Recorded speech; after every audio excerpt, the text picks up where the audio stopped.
Waheguru Ji Ka Khalsa, Waheguru Ji Ki Fateh.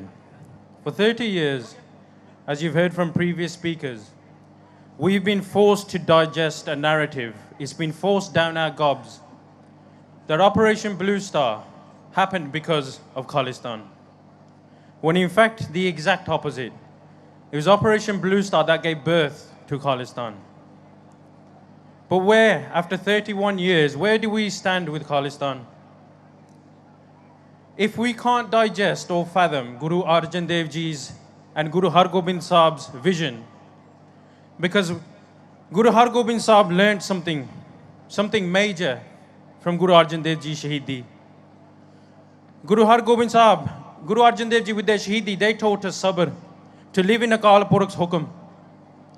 But what Guru Har Gobind Sahab also learned was that if we are under the command of a Mughal ruler, then that beautiful plant that was planted by Guru Nanak Dev Ji, it will finish. This is where Sri Akal Takht Sahib was born, to govern us. Guru Har Gobind Sahib told us that we are genetically free. But if we can't fathom, because we live in this modern era, if we can't fathom that we are genetically free, then just look at the modern era today. Let's look at a referendum. If we want to put the issue of Khalistan to bed, let's have a referendum. Why haven't the people of Punjab been asked if they are happy to stay in the Indian Union? The last time we had a dialogue with the Indian establishment, or a so-called dialogue, one man was asking for clean water. One man was asking on the behalf of a whole state for a greater share of electricity. One man was asking for social justice. One man was asking for political reform. One man was asking for constitutional safeguarding. And what happened to that dialogue? They bought tanks, howitzer helicopters, the full might of the armed forces, and they brought it to the doorstep of Harmandir Sahib and unleashed hell. Today, not a single person has asked a Punjabi or a Sikh living in Punjab or anybody, are you happy to live in the Indian Union? Scotland had a referendum. Britain, England done all they could to persuade the Scottish to stay in the Union. When has India ever persuaded us and given us the benefits of staying in the Union? They never have. They've never given us the option. And what is a union anyway? A union is an agreement with two parties to stay together. What have we ever achieved by staying in India, other than decades of bloodshed?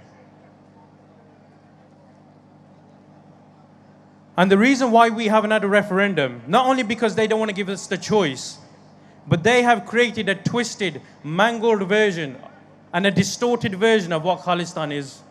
Khalistan has become a dirty word to legitimize our murder. But what is Khalistan? What is Khalsa Raj?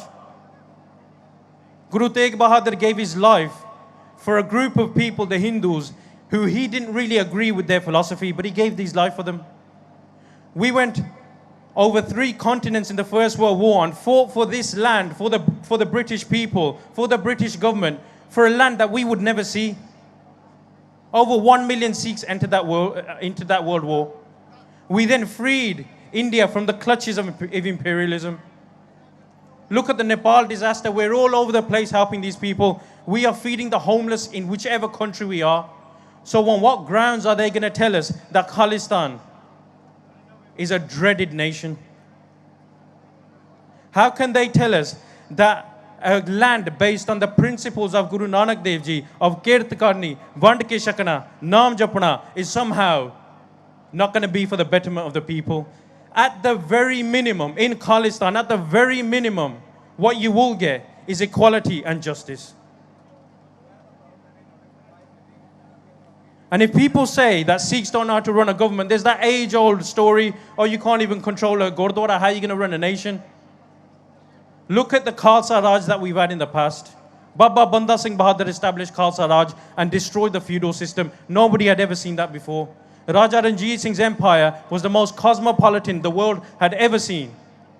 Who's to tell us that we can't run government? And if we don't go for Khalistan, if we don't make ourselves free, ask yourself this: what is the alternative? If you aren't given your own land, what is the alternative? In the past 2 weeks, Sanjay Singh Khalsa up and Rawale's speeches have been relayed. And there's one particular speech that's been shared by everyone. Santji in that speech tells the Sangat 31 years ago that in Dauke Pind, a girl was stripped naked and paraded in the village. He said Saroops, Biadbi was done to Saroops, a Singh was made Shaheed. 31 years later in 2015, in this past month, a girl has been raped on a bus in Punjab. 4 Saroops have had Biadbi done to him, and a Singh has been made Shaheed in Jammu. Sant Pindrawale could be making that exact same speech from this stage 31 years later. What's changed? What is the alternative to Khalistan? In 1947, when partition came, India learned 2 things from the British. And the biggest thing that learned from the British was Punjab was the last state to fall. And Sikhs were the biggest people to defend themselves. So they launched a campaign.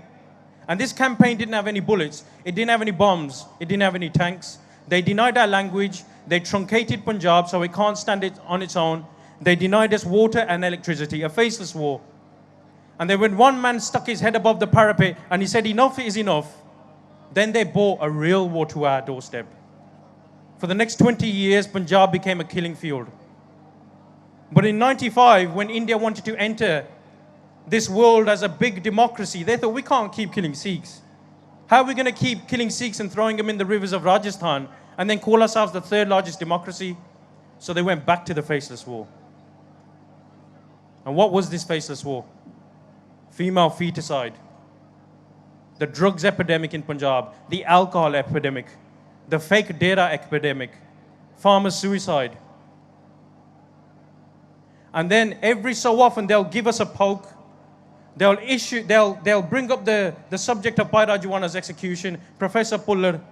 They will tear down a poster of Santaji because they want to know from 95 to the present day when we've had this faceless war, how much anak is left in Punjab? How much anak is left in these Sikh? And for those people who stand up and show some anak, there's a bullet. So they go back to the physical war.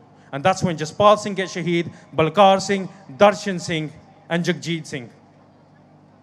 How long do you want these cycles of massacre to continue? Faceless war, physical war, faceless war, physical war, until there's no Sikhs left to kill. So the alternative, what is the alternative to Khalistan? The alternative to Khalistan is having a Punjab that today, for every 1,000 boys, there's only 700 girls. And that number's dwindling. They're killing generations before they're born. What is the alternative to Khalistan? 3,000 packets of heroin enter Punjab's border despite the presence of the Border Security Force and the Special Frontier Force. Where are you going to get your next Bhagat Singh? Where are you going to get your next Jagraj Singh Tufan? Where's our Sukhan Jinda going to come from if they're drowning in drugs? What is the alternative to Khalistan? Having an alcohol epidemic where 70% of Punjab's youth are hooked on narcotics or alcohol. That's the alternative to Khalistan. What is the alternative to Khalistan? Farmers committing suicide. 3 farmers commit suicide in Punjab every 5 days. That's a genocide itself. You don't need bullets, you don't need tanks, and you don't need bombs. We're on our knees. But before we liberate any piece of land, before we shout Khalistan, it's up to us to give Khalistan a face. We shout Khalistan and we shout free Punjab, but we don't even know what Khalistan would look like. Will it be part of the union? Will it be in a federal structure? Will it be a sovereign state? What would our borders be? How have we gone to the people of Punjab and shown them what Khalistan can do for them? Yes, if Khalistan is created, we might be wedged between India and Pakistan, 2 nuclear aggressive nations. Yes, we'll be a landlocked state. Is Punjab viable to be independent economically? Probably not. Is it viable? But a social reform, That's what can kickstart it. Look at the Arab Spring. Look at the Czech Velvet Revolution. There's no point in us giving slogans every single year in Hyde Park. This cannot be our mission. This has to be the start of the journey. And although we have so many issues, Bapu Surat Singh's hunger strike, Beadabi of Guru Maharaj, a Singh shot in Jammu, just to show that this isn't a Punjabi issue, this is a Sikh issue. But there's something that I saw yesterday that was heartening. Through Operation Woodrose, through Operation Blue Star, through the Delhi massacres, through Operation Shanti, through Operation Metal, through Operation Shuddhikaran, all these are fancy names for your massacre. Through all these, there shouldn't really have been one Sikh left in Punjab. When the government turns to exterminate you physically, the police and the army, you don't stand a chance. But there's something in our soil, there's something that runs through our veins that doesn't allow us to fall. And yesterday, a whole generation took to Harmandir Sahib and shouted the slogans of Khalistan.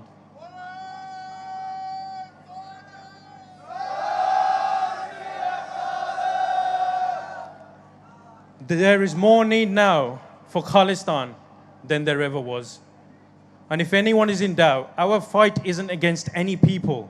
Our fight is for the people. Waheguru Ji Ka Khalsa, Waheguru Ji Ki Fateh.